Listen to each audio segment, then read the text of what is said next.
নমস্কাৰ বন্ধুসকল, আজি আমি কথা পাতিম আমাৰ খাদ্য তালিকাৰ পৰা কি চাৰিবিধ খাদ্যবস্তু বাদ দি আমি আমাৰ তেজৰ বৰ্ধিত ট্ৰাইগ্লিচাৰাইডৰ পৰিমাণ নিয়ন্ত্ৰণলৈ আনিব পাৰোঁ বা কমাব পাৰোঁ। আমি বেছিভাগ মানুহে শুনিছোঁ বা জানো যে আমাৰ তেজত যেতিয়া ট্ৰাইগ্লিচাৰাইডৰ পৰিমাণ বাঢ়ি যায় তেতিয়া আমাৰ হাৰ্ট এটেক বা ব্ৰেইন ষ্ট্ৰোকৰ নিচিনা দুৰ্ভাগ্যজনক ঘটনাৰ সম্ভাৱনা বাঢ়ি যায়। আৰু এনে ধৰণৰ ঘটনাবোৰ ঘটি থকা কথাটো আমি নিশ্চয় শুনিছোঁ। এতিয়া প্ৰশ্নটো হৈছে এই ট্ৰাইগ্লিচাৰাইডনো বস্তুটো কি? আচলতে আমাৰ লিভাৰত এই ট্ৰাইগ্লিচাৰাইড নামৰ বস্তুবিধ উৎপন্ন হৈ থাকে। আমাৰ লিভাৰখনে যেতিয়া আমাৰ খাদ্যবস্তুবোৰ ব্ৰেকডাউন কৰি থাকে, সেই ব্ৰেকডাউন কৰাৰ ফলতে আমাৰ লিভাৰত এই ট্ৰাইগ্লিচাৰাইড নামৰ বস্তুবিধ স্বাভাৱিকতে উৎপন্ন হৈ থাকে। আৰু যেতিয়া আমাৰ তেজত 150ৰ তলত থাকে ট্ৰাইগ্লিচাৰাইড বা 150ৰ আশে-পাশে থাকে, তেতিয়া আমাৰ তেজত এই ট্ৰাইগ্লিচাৰাইডৰ পৰিমাণ স্বাভাৱিক পৰিমাণত থকা বুলি ধৰা হয়। আৰু যেতিয়া 150ৰ পৰা 199 পৰ্যন্ত থাকে তেতিয়া বৰ্ডাৰ লাইন হাই হিচাপত থকা বুলি ধৰা হয়। আৰু যেতিয়া 200ৰ পৰা 499 পৰ্যন্ত থাকে তেতিয়া হাই লেভেলত থকা বুলি ধৰা হয় ট্ৰাইগ্লিচাৰাইড। আৰু যদি 500তকৈ বেছি থাকে তেতিয়া অতিৰিক্তভাৱে বেছি থকা বুলি ধৰা হয়। কিন্তু কথাটো হৈছে আমাৰ তেজত এই ট্ৰাইগ্লিচাৰাইডৰ পৰিমাণ বেছি থকা বুলি আমি কেনেকৈ জানিম? সাধাৰণতে আমাৰ তেজত এই ট্ৰাইগ্লিচাৰাইডৰ পৰিমাণ বাঢ়ি থাকিলে আমাৰ শৰীৰত কোনো ধৰণৰ লক্ষণ প্ৰকট হৈ নুঠে, যাৰ বাবে আমাৰ তেজত এই ট্ৰাইগ্লিচাৰাইডৰ পৰিমাণ বৃদ্ধি হৈ থকাটো আমি গম নাপাওঁ। আৰু তেতিয়া হঠাতে আমাৰ হাৰ্ট এটেক বা ব্ৰেইন ষ্ট্ৰোকৰ নিচিনা দুৰ্ভাগ্যজনক ঘটনাবোৰ ঘটে। সেইবাবে আচলতে যিসকল মানুহৰ বয়স 30ৰ বেছি বা 35ৰ বেছি, তেওঁলোকে তেজৰ এই ট্ৰাইগ্লিচাৰাইডৰ পৰিমাণটো জানিবলৈ হ'লে বছৰেকত এবাৰ হ'লেও অন্ততঃ তেজৰ এই লিপিড প্ৰফাইল টেষ্টটো কৰি চাব লাগে। তেতিয়াহে তেজত কিমান ট্ৰাইগ্লিচাৰাইড আছে সেইটো জানিব পাৰি। আৰু বেছি থাকিলে তেতিয়া আমি চিকিৎসকৰ ওচৰলৈ গৈ চিকিৎসা গ্ৰহণ কৰি আমি নিশ্চয় এই তেজৰ ট্ৰাইগ্লিচাৰাইডৰ পৰিমাণ কমাব পাৰোঁ। আৰু লগতে আমি আমাৰ এই হাৰ্ট ষ্ট্ৰোক বা ব্ৰেইন ষ্ট্ৰোকৰ নিচিনা আশংকা, লগতে একুট পেনক্ৰিয়াটাইটিছৰ নিচিনা স্বাস্থ্য সমস্যাও আমি প্ৰিভেণ্ট কৰিব পাৰোঁ, যদিহে আমি এই লিপিড প্ৰফাইল টেষ্টৰ জৰিয়তে আমাৰ তেজত থকা ট্ৰাইগ্লিচাৰাইডৰ পৰিমাণ আগতীয়াকৈ জানিব পাৰোঁ। গতিকে বন্ধুসকল, আমি আজি আলোচনা কৰিম যে আমাৰ তেজত যদি এই ট্ৰাইগ্লিচাৰাইডৰ পৰিমাণ বেছি হৈ যায় তেতিয়া আমি কি চাৰিবিধ খাদ্য বাদ দি আমাৰ খাদ্য তালিকাৰ পৰা আমি এই ট্ৰাইগ্লিচাৰাইডৰ পৰিমাণ আমি ইমিডিয়েট আমি কমাব পাৰোঁ। গতিকে আহকচোন বন্ধুসকল, আজি আমি এই চাৰিবিধ খাদ্যবস্তুৰ কথা পাতোঁ, যি খাদ্যবস্তুকেইটা আমি আমাৰ খাদ্য তালিকাৰ পৰা বাদ দিলে আমি অতি সোনকালে অন্ততঃ 10 দিনৰ ভিতৰতে আমি আমাৰ তেজৰ এই বৰ্ধিত ট্ৰাইগ্লিচাৰাইড আমি নিশ্চয় কমাব পাৰোঁ। গতিকে বন্ধুসকল, আপোনালোকক এইখিনিতে এটা অনুৰোধ কৰি থওঁ, যদিহে আপোনালোকে আজিৰ ভিডিঅ'টো চাই ভাল পায় তেনেহ'লে ভিডিঅ'টিত লাইক এটা কৰিব, লগতে আমাৰ চেনেলটো ছাবস্ক্ৰাইব কৰি থ'ব বুলিও আপোনালোকক অনুৰোধ জনালোঁ। গতিকে আমি এতিয়া কি চাৰিবিধ খাদ্যবস্তু বাদ দিম সেই বিষয়ে এবিধকৈ আলোচনা কৰোঁ আহক। তেজৰ বৰ্ধিত ট্ৰাইগ্লিচাৰাইড কমোৱাৰ ক্ষেত্ৰত বাদ দিব লগা 1 নম্বৰ খাদ্যবস্তুবিধ হৈছে তেল। তেল বুলি ক'লেই আচলতে ট্ৰাইগ্লিচাৰাইড বুজা হয়। যিকোনো তেল খালেই তেজত আচলতে এই ট্ৰাইগ্লিচাৰাইডৰ পৰিমাণ বৃদ্ধি পাই যায়। যিমানেই দামী কোম্পানীৰ তেল নহওক কিয়, আমি খাদ্যৰ জৰিয়তে যিমানখিনি তেল গ্ৰহণ কৰোঁ আচলতে সিমানখিনি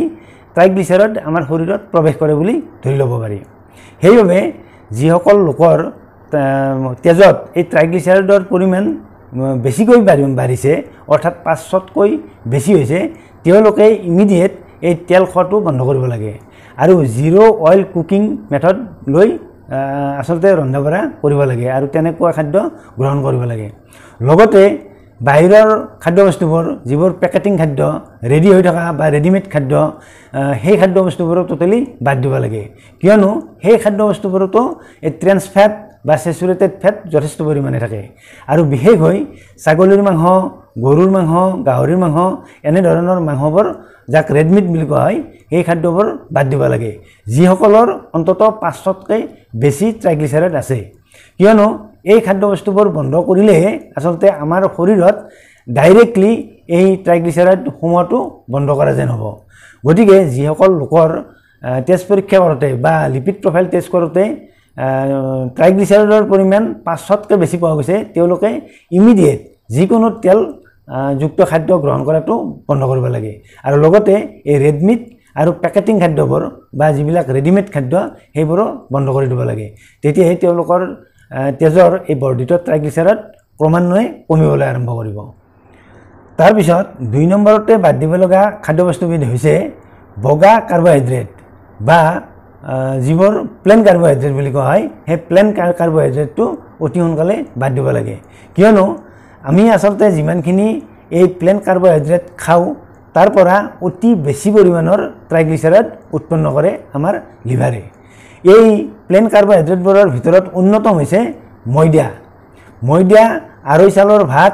আৰু যিবোৰ বেকাৰী আইটেম যেনে বিস্কুট পাউৰুটি বিভিন্ন ধৰণৰ কেক লগতে পেষ্ট্ৰি বা অন্যান্য এই বেকাৰী আইটেমবোৰ যথেষ্ট পৰিমাণে এই ট্ৰাইগ্লিচাৰাইডটো উৎপন্ন হয় যেহেতু এনে ধৰণৰ এই বেকাৰী আইটেমবোৰ ময়দাৰ পৰা প্ৰস্তুত কৰা হয় গতিকে যিসকল লোকৰ এই ট্ৰাইগ্লিচাৰাইডৰ পৰিমাণ 500তকৈ বেছি আছে তেওঁলোকে ইমিডিয়েট এই বগা কাৰ্বহাইড্ৰেট অৰ্থাৎ ময়দা বা বগা আৰৈ চাউল এইবিলাক খোৱাটো বন্ধ কৰি দিব লাগে তেতিয়াহে তেওঁলোকৰ এই বৰ্ধিত ট্ৰাইগ্লিচাৰাইড কমিবলৈ আৰম্ভ কৰিব তাৰ পিছত 3 নম্বৰতে বাদ দিব লগা খাদ্যবস্তুবিধ হৈছে ৰিফাইন চুগাৰ বা বেছি চেনিযুক্ত খাদ্যবস্তুবোৰ আৰু লগতে বিভিন্ন ধৰণৰ মিঠাইবোৰ আচলতে এই চেনি খোৱাটো কমপ্লিট বন্ধ কৰি দিব লাগে চেনিৰ পৰাই আমাৰ তেজত এই ট্ৰাইগ্লিচাৰাইড উৎপন্ন হয় আৰু লগতে আমাৰ শৰীৰৰ যি মেদবহুলতাৰ প্ৰৱণতা এই মেদবহুলতাৰ প্ৰৱণতা আৰম্ভ হয় আৰু লগতে চেনিযুক্ত বিভিন্ন খাদ্যবস্তুবোৰ যেনে কোল্ড ড্ৰিংকছ বা বিভিন্ন ধৰণৰ পেকেটিং খাদ্য এই খাদ্যবস্তুবোৰ বন্ধ কৰি দিব লাগে তেতিয়াহে আমাৰ তেজত এই ট্ৰাইগ্লিচাৰাইড উৎপন্ন হোৱা এই যি প্ৰচেছ সেই প্ৰচেছটো কিছু শ্ল' ডাউন হ'ব বা বৰ্ধিত ট্ৰাইগ্লিচাৰাইড থাকিলেও তেতিয়া ট্ৰাইগ্লিচাৰাইড কমিবলৈ আৰম্ভ কৰিব সেইবাবে যিসকলৰ তেজত এই ট্ৰাইগ্লিচাৰাইডৰ পৰিমাণ বেছি আছে তেওঁলোকে ৰিফাইন চুগাৰ লগতে চেনিযুক্ত খাদ্যবস্তুবোৰ বা কোল্ড ড্ৰিংকছবোৰ টোটেলি বন্ধ কৰি দিব লাগে তেতিয়াহে তেওঁলোকৰ তেজত এই ট্ৰাইগ্লিচাৰাইডৰ পৰিমাণ উৎপন্ন হোৱাটো কিছু পৰিমাণে নিয়ন্ত্ৰণ হ'ব তেজৰ বৰ্ধিত ট্ৰাইগ্লিচাৰাইড কমৰ ক্ষেত্ৰত চতুৰ্থতে বাদ দিব লগা বস্তুবিধ হৈছে ধঁপাত সেৱন আৰু এলকহল সেৱন কৰাটো যদিহে কোনো ব্যক্তিৰ তেজত ট্ৰাইগ্লিচাৰাইডৰ পৰিমাণ বেছি আছে তেওঁলোকে উল্লেখ কৰা এই 3বিধ খাদ্যবস্তুৰ লগতে আৰু যদিহে তেওঁলোকৰ ধঁপাত সেৱন কৰা আৰু এলকহল গ্ৰহণ কৰাৰ অভ্যাস আছে তেনেহ'লে তেওঁলোকে এই ধঁপাত সেৱন কৰা আৰু এলকহল গ্ৰহণ কৰাৰ অভ্যাসটো বাদ দিব লাগিব